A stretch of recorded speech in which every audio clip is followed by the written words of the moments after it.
is baie opgewonde oor die Bybelskool van hierdie jaar. Ons gaan praat oor 12 geloofsgewoontes en ons wil graag ook die kursus beskikbaar stel om aanlyn daarop te reageer.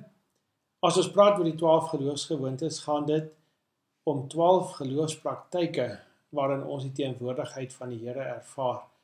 Brian McLaren sê geloofspraktyke is doenbare gewoontes in ons geloofslewe wat ons help om die teenwoordigheid van die Here elke dag te ervaar. Hierdie 12 geloofsgewoontes word vergelyk met die 4 seisoene van die jaar. Die eerste 3 geloofsgewoontes is die lenteseisoen. Dit is die tyd waarin 'n mens tot bekering kom en besonder bewus is van die teenwoordigheid van die Here in jou lewe. Ons kan dit vergelyk met die eerste verse van Psalm 23. Die Here is my herder, ek kom niks kort nie.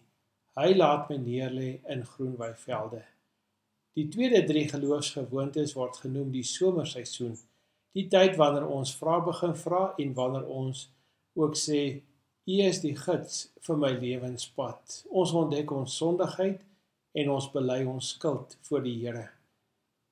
Die derde reeks gaan oor die herfstseisoen. Dit is die tyd waarin ons vrae begin vra, die vrae en die hoekom vrae van die lewe.